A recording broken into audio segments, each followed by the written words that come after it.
Hello friends. आज नवरात्र का पहला दिन है और आप सभी को नवरात्र की हार्दिक शुभकामनाएं। और जैसा कि अभी नाफरा ने एक कंसल्टेशन पेपर लेके आया है, जिसको लेके हमारे सीए फ्रेटर्निटी में खास करके जो स्मॉल मीडियम प्रैक्टिशनर हैं उनके बीच काफ़ी एक चिंता दिखाई देने लगी है कि हमारी जो एसएमई से रिलेटेड ऑडिट है क्या वो ख़त्म हो जाएगा, क्या नाफरा सही में उसको ख़त्म करने जा रही है। तो इन सारे इश्यूज पे हमें एक डिस्कस करना है। तो जहाँ तक हमने नाफरा के कंसल्टेशन पेपर को देखा है और जहाँ तक हमने समझा है, तो नाफरा के कंसल्टेशन पेपर को देखने से हमें 4 तरह की चीज़ें सामने आ रही है कि नाफरा ने एक तो अपने कंसल्टेशन पेपर में ये कहा है कि जो स्मॉल और मीडियम इंटरप्राइजेज हैं वो सीएज की जो ऑडिट फीस है उसको वो बियर नहीं कर सकते हैं। मीनिंग दियर बाय कि जो स्मॉल मीडियम इंटरप्राइजेज जिनकी टर्नओवर 250 करोड़ तक है वो एक ऑडिट की फ़ीस को बियर नहीं कर सकता, इसीलिए इनकी ऑडिट को ख़त्म कर दिया जाए। दूसरा इन्होंने जो आर्गुमेंट दिया है वो ये कहा है कि ऑडिट कराने से एक एसएमईज के ऊपर एक कंप्लायंस बर्डन बढ़ जाएगा। तीसरा इन्होंने कहा है कि सीए जो है वो काफ़ी कम फीस चार्ज करते हैं, जिसकी वजह से वो ऑडिट क्वालिटी को इंश्योर नहीं कर सकते। इसका मतलब कि वो क्वालिटी ऑफ ऑडिट के ऊपर भी उन्होंने एक क्वेश्चन मार्क कर रखा है। तो कुल मिला के ये देखने से लगता है कि नाफरा का जो ये कंसल्टेशन पेपर है वो अपने आप में एक विरोधाभास है। एक जगह तो ये कहता है कि एसएमईज हाई ऑडिट फीस से ओवरबर्डन है, दूसरी जगह ये कह रहा है कि ऑडिटर्स लो ऑडिट फीस चार्ज करते हैं, जिसकी वजह से क्वालिटी ऑफ ऑडिट कंप्रोमाइज होती है। अब मेरा ये कहना है कि जो एसएमईज की डेफिनीशन है आज के डेट में, उसमें 250 करोड़ तक की कंपनी टर्नओवर वाली कंपनी कवर होती है। अगर आप किसी भी 250 करोड़ की कंपनीज की प्रॉफिट एंड लॉस अकाउंट को देखें और उसमें जो ऑडिट फीस है, अगर ऑडिट फीस का जो अमाउंट देखें वो कंपनी के दूसरे एक्सपेंडिचर के कंपैरेटिवली काफ़ी कम होता है।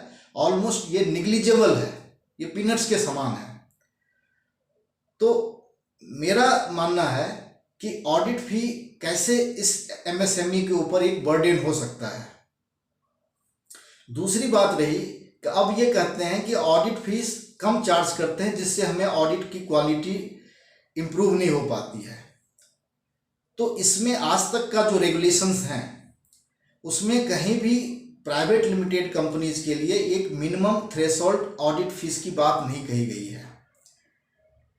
अगर नाफरा सही में लो ऑडिट फीस और क्वालिटी ऑफ ऑडिट से वरीड है तो एक ऑडिट फीस को स्टैंडर्डाइज किया जा सकता है स्लैब स्ट्रक्चर के अकॉर्डिंग, जिसमें डिफरेंट पैरामीटर को देखा जा सकता है कि आपकी पेड अप कैपिटल क्या है, टर्नओवर क्या है और कैपिटल एम्प्लॉयड क्या है।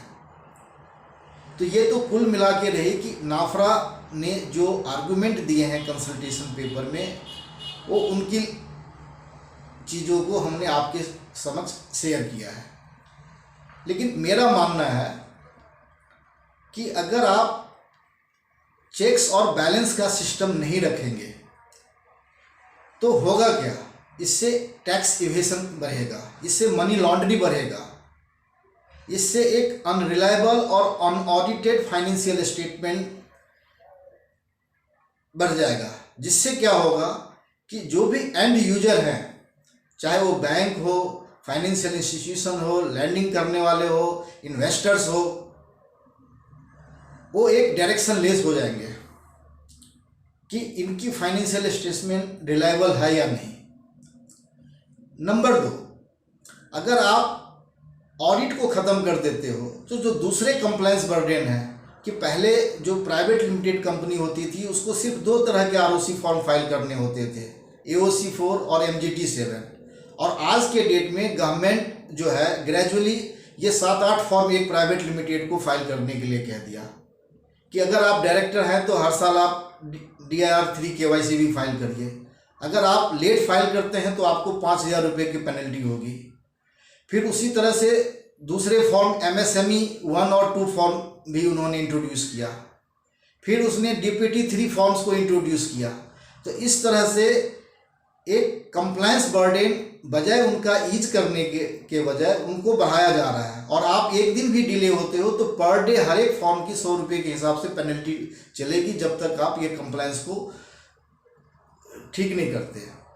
तो मेरा कहने का मतलब है कि अगर नाफरा या गवर्नमेंट रियली सीरियस है कि MSME के कंप्लायंस बर्डन को ईज करा जाए तो इन चीज़ों को पहले देखना होगा। और इन सारी फॉर्म्स में एक डुप्लीकेशन ऑफ इंफॉर्मेशन शेयर होती है। और तीसरी जो सबसे इम्पोर्टेंट बात मैं शेयर करने जा रहा हूँ कि ये सिर्फ स्मॉल और मीडियम इंटरप्राइजेज की कंप्लायंस क्यों नहीं राइट टाइम पे हो पाती है। उसका रीज़न है कि बहुत सारे केसेस में या तो वन मैन कंपनी है या they are working with a fewer stock, तो उनके पास एक क्वालिफाइड टीम नहीं होती है, इसीलिए वो चीज़ों को टाइम से नहीं कर पाता है, जिससे कंप्लायंस में दिक्कत होती है और फिर लेट फी उनका बढ़ता चला जाता है। जो बड़े कॉरपोरेट्स हैं उनके पास अपना एक ऑर्गेनाइज अकाउंट्स डिपार्टमेंट होते हैं, उनके पास well qualified highly paid professionals होते हैं जो इन कामों को करते हैं, तो उनको इस तरह की परेशानी नहीं होती है। तो कुल मिलाकर के इस तरह के काम करने से किसी भी तरह की कोई रिलीफ SMEs को नहीं मिल रहा है, बल्कि इससे SMEs का एक बर्डन ही बढ़ रहा है। कल को SMEs को कहीं लोन लेना हो, किसी इन्वेस्टर से इन्वेस्टमेंट लेना हो, तो वो उस टाइम पे उनको एक ऑडिटेड बैलेंस शीट की डिमांड करेंगे ही करेंगे। तो एक तरह से उनका एक डुप्लीकेशन ऑफ वर्क बढ़ता जा रहा है।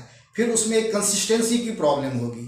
अगर किसी एंड यूजर ने कहा दिया कि मुझे एक पर्टिकुलर फाइनेंशियल की ऑडिटेड बैलेंस शीट दे दो, तो उनकी कंसिस्टेंसी के लिए उसके पिछले सालों की जो फिगर्स हैं उसको कैसे ऑडिट करा जाएगा। तो एक अपने आप में एक दूसरी बर्डन उनके ऊपर दिया जा रहा है। तो कुल मिला के देखें कि अगर हमारा इनका इंटेंशन है SME को रिलीफ देने का, तो मुझे कहीं नहीं लगता कि इससे SME को कोई रिलीफ मिलने वाली है। हाँ, ये ज़रूर है कि इस तरह के अगर ऑडिट को आप SMEs को हटा देते हो तो हमारे जो स्मॉल प्रैक्टिशनर्स हैं, जो छोटे शहरों में हैं, Tier 2 Tier 3 शहरों में हैं, उनको ज़रूर दिखते आएगी। लेकिन मेरा ये कहना है कि हम चार्टर्ड अकाउंटेंट बहुत ही कठिन परिश्रम करके डे नाइट काफ़ी हार्ड वर्क करते हैं, स्टडी करते हैं, और ये सिलसिला हमारा टिल डेथ चलता रहता है। जितने भी अमेंडमेंट आते हैं, जितने भी लॉ चेंज होते हैं, हमें उन चीज़ों को अपडेट रहना पड़ता है, तभी हम इंडस्ट्रीज़ को सारी वो फैसिलिटीज़ दे पाते हैं। तो अगर गवर्नमेंट अगर ऑडिट ख़त्म भी कर दे तो उससे हम चार्टर्ड अकाउंटेंट ख़त्म नहीं होने वाले, क्योंकि हम एक नॉलेजेबल प्रोफेशन से बिलोंग करते हैं।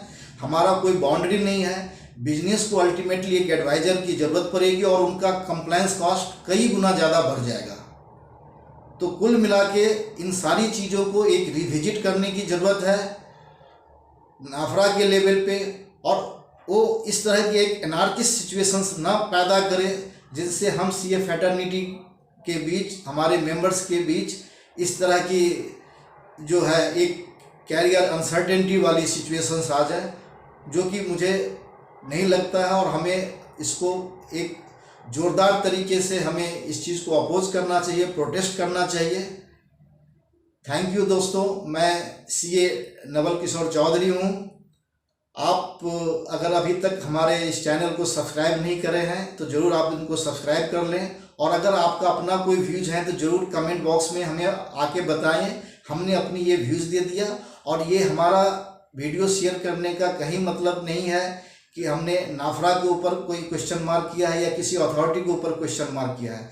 जो नाफरा ने कंसल्टेशन पेपर पब्लिक डोमेन में दिया है, उसमें जिन चीज़ों को लेकर के उन्होंने क्वेश्चन करा है या जिन चीज़ों को उन्होंने हाईलाइट किया है, उसके मेरिट्स और डिमेरिट्स के ऊपर हमने अपना एक सुझाव दिया है। आपके भी अगर ऐसे सुझाव हैं तो ज़रूर कमेंट बॉक्स में हमें बताइए। Thank you very much.